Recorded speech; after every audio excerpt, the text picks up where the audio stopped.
Hello, everyone, and welcome to Unapologetically Significant. I'm your host, Rich Humphreys, and my co-host, Shelly Marie. What's happening today, Shelly? Oh, it's a beautiful day. The beautiful day in the Great for a great day. And I know you guys are wondering, that's what they look like. You've been listening to us, and now you get to see what we actually look like. Here we are. In the flesh. All right. So, as you may notice, do we have someone with us today? We do. We have my very favorite emotional coach amongst a lot of things. I refer to her as my fairy godmother because she did her magic wand and fixed me to make me look like the wonderful Cinderella. I mean, more like Princess Tiana from Princess and the Frog. But we have the one and only Kimberly Humphreys. Welcome, Kim. Thank you. And I'm so honored to be here with you two amazing people whom I love. Of course, I love my husband. But Well, tell us a little bit about yourself and your background, and then we're going to jump into the topic. I know we haven't actually shared the topic, but I'm sure you guys will guess what it is so far. Yes, I have evolved into the holistic inner peace alchemist. Now, what is that? What I do is help people love themselves and unconditionally accept themselves, which it sounds crazy, right? We need a person to help us do that. But the truth is we do.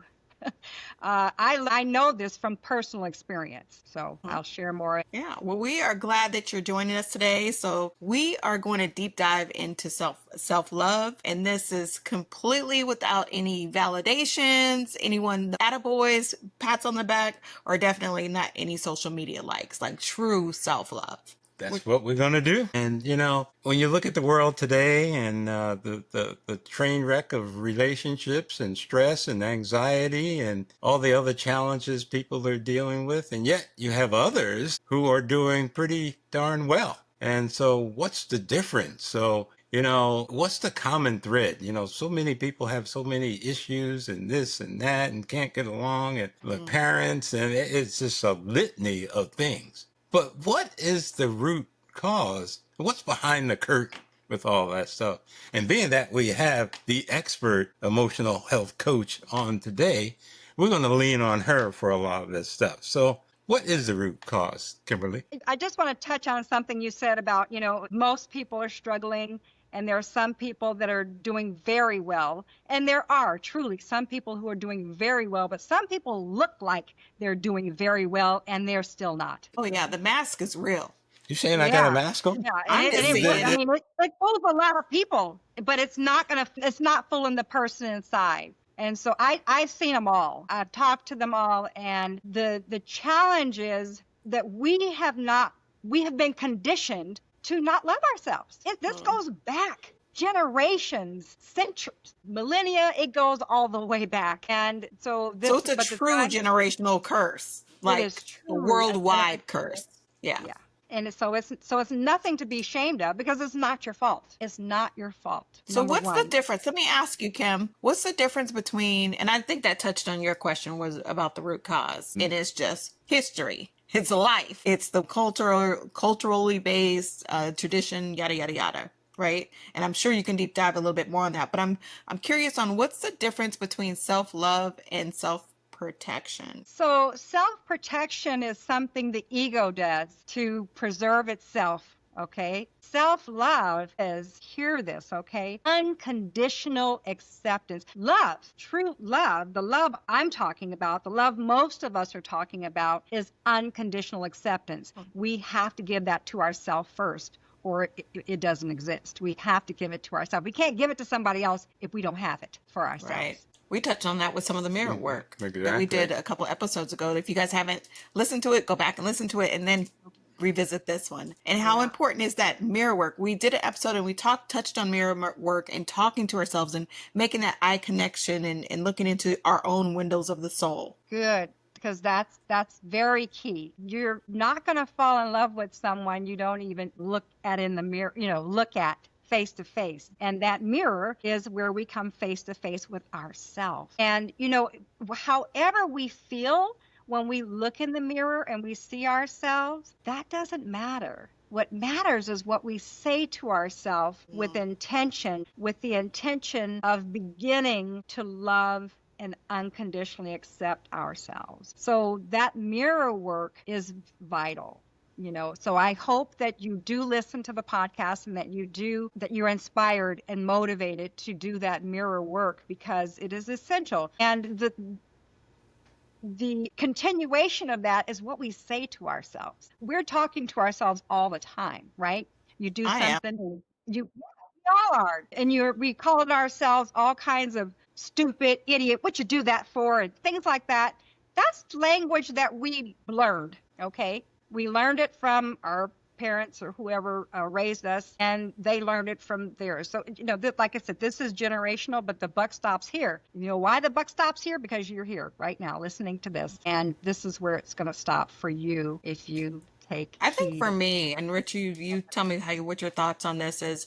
For me, I want to say I was taught, but I kind of adopted or picked up this philosophy of that I was selfish or self-absorbed for even loving myself or acknowledging, like, I think I'm the Yes, bomb. I think I'm, yes, the best chef this side of the Mississippi. All of those things were tainted with people like, okay, you shouldn't say that about yourself. You should wait for compliments to come from other people. And that came at an early age for me. yeah. So I'm That's always waiting for conditioning. somebody to tell me how fabulous I am versus knowing and walking in this thing. And I still struggle with that Hmm. sometimes. I think There, a there. lot of us do. I look at myself, and back when I was a young kid growing up, I was always into mixing stuff together. A lot of stuff that I shouldn't have. Hmm. Put the Clorox and the Drano together, and like, wow, this is, and smoke comes out. And then as I got older and wanted to go into engineering, oh my God, I became the black sheep of the family. Why do you want to do that? Why would you go into that? Go into the trades and blah, blah, blah. I'm like, but that's what I want to do. So, going into that, I always had that sitting on my shoulder, like, should I be doing this or should I not be doing it? And, we'd have the holiday times together. Nobody asked me about school. No, Yeah. I'm the only one that went to engineering school, but nobody asked me about it. So, then I'm like, well, maybe I shouldn't vocalize it too much. And it wasn't until later on where I said, the heck with that. I'm damn Yeah, good. But, I had to fight through all of that. So with him, it was the engineering piece. Me at the family functions, it was always, Shelly, what'd you bring? What'd you make? How'd you make that? But dare me say that I wanted to go to culinary school, it was frowned upon. Like, that's not a career. It's a male dominated field. Like, you're supposed to just, marry rich and have 3.2 kids and a dog, and that whole American dream. That wasn't my dream, but somehow I picked it up and I kind of shrunk myself because of the fear of the judgment from the people I cared the most from. So how do, yeah, and I know we're not the only ones out there. And I'm absolutely sure you not. run That is across this rampant. often. So how do we address that portion of it? Yeah, yeah. What you're saying, what you're both expressing, and I can, to have my version of the same thing. I wanted to be an agent for love or a psychologist. That was what I knew at that time that would help people to heal from this dysfunction that I saw in the world. I saw that at 15, and I wanted to be a part of the solution to it. And I was discouraged. Oh no, you don't need to be a psychiatrist. They are a dime a dozen. No, you should be a CPA. You're good at math. Well, anyway, that went sour. But the truth is, we've all been subject to someone else's opinions, someone else's their thinking, just like Oprah always says that her mother and grandmother felt that she should be a good house cleaner, a good maid, or someone that cares for others. This is the generation that we're coming out of, that we're when we that's why we have this aching to be true to ourselves. Mm. We all have it. We all have it, and we have to satisfy it. We have to do what we're called to do. We don't have a choice if we want to be happy, because as long as we stifle what's in us, what we're here to be and do, we're not going to be happy. And so I want you to be happy, and I want you to be able to trust your heart, what you think, what you desire, what you know is inside of you that needs to come out. And that's what we're all about. That actually is helping Yeah. people to be who they're here to be. And I I know heard you in do one of that. your other interviews that you had, you talked about this thing called the love bank. Where does that fit in? Does it fit into all of It this? absolutely does fit into this because those people that we want so much to encourage us and to uplift us and to be our steadfast cheerleader, our parents, the people in our family, the people around us that we care so much about and that we trust that they care about us, but then they tell us that, don't do that, don't do that, they keep us down. Yeah. Well, they have, just by the nature of who they have a high balance in I'm going to call it our feelings bank. I'm going to just take a little segment here from what I'm saying, a little break, and talk about this. Where do feelings come from? Because all of this that we're talking about is feelings, how we feel or how we feel when people either keep us down or lift us up, right? We have a feelings bank. Okay.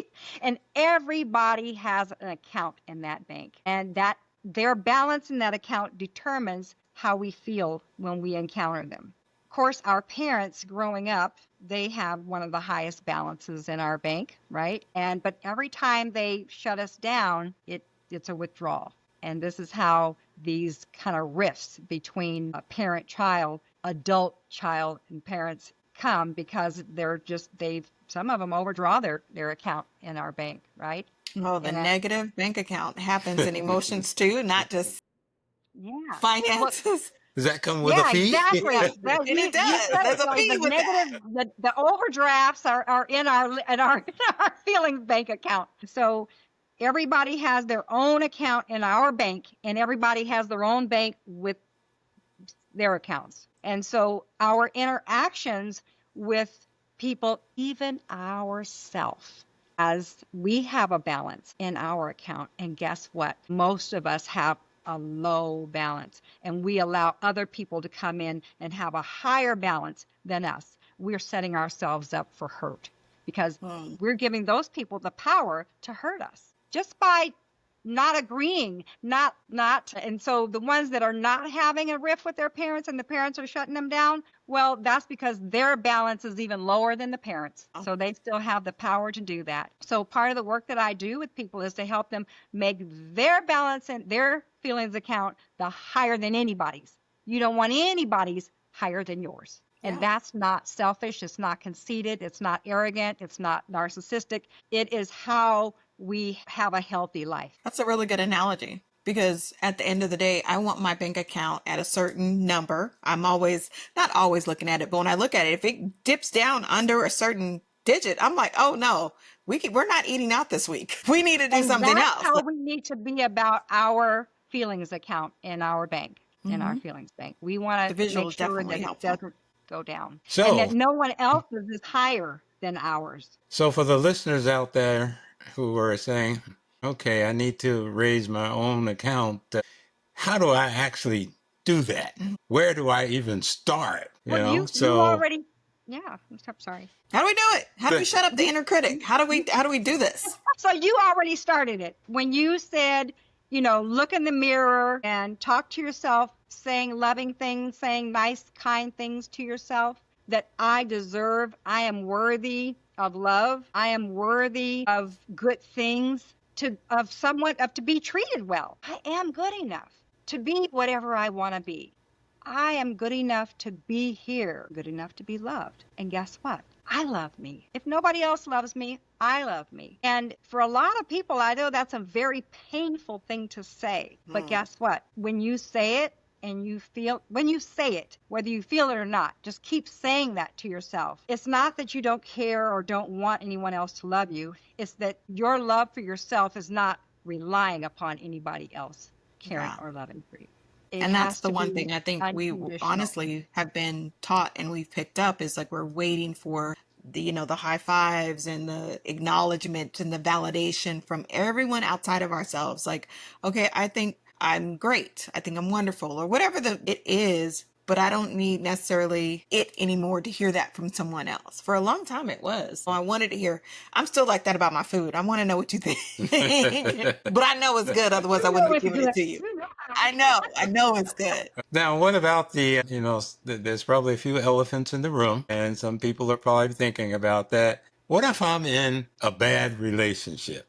Now my bank is about to be burned down, but I'm there. How does one deal with that when you're with someone who is taking the withdrawals like, I was gonna say they're holding your bank hostage. that too. They in there with Yeah, the ski mask. and they have and they're have overdrawn their account many times over. Your account, guess what, is overdrawn by you. Your account is depleted because if it were not, you wouldn't stay in that situation. So the goal is still to build up your account in your bank. What does that mean? That means telling yourself that I am worthy to be treated well. And if the person is not going to treat me well, they don't deserve to be with me, but you have to believe enough to take the actions that will follow. And so I'm not saying to leave the person. I'm saying to love yourself, to give yourself, to meet your needs. And if you have a need to be safe.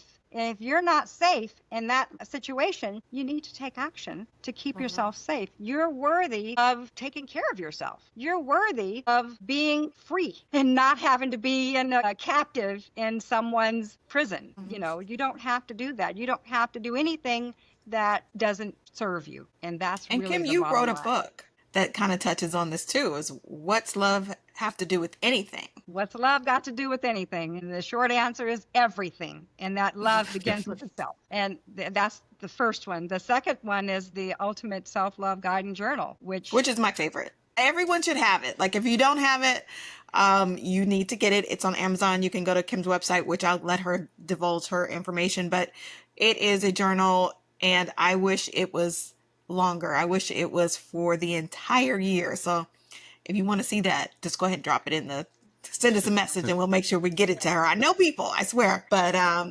yeah, so where we at? Well, Kim, how do people get in contact with you? Yes, please do. If you're struggling with this, and so many are, you can reach me at heartjoy, HEARTJOY today, heartjoytoday.com, and you can schedule a 15-minute free clarity session and we can just see where to go from there, what you need. All right, folks, y'all heard it from her. 15 minutes free. She said the key word. So we need everybody to take her up on that because at the end of the day, we're here to like build a community of where we can lean on each other. I don't even know where we started, but the last episode was the mirror work. And that wasn't something we challenged you to do that for a week. We want you to do that every day. If it means you have to write in with a magic marker or a stick-it, a post-it, a lipstick, crayon, whatever you got to do, I need you to be delusional with us. And I say delusional in a good way because this is, Kim, correct me if I'm wrong, this is kind of crazy to think that you're awesome all by yourself in your skin, with your hair, with your job, with your kids, with your cellulite, with. You are everything.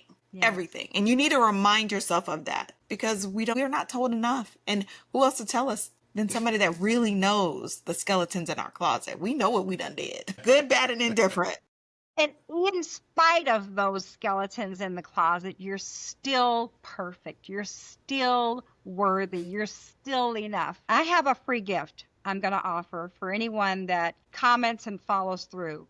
And it's a mirror that says inside, when you open it up, it says, tell the person in your most endearing voice, I love you, you're beautiful. Awesome. Thank you so much, Kim, for joining us today.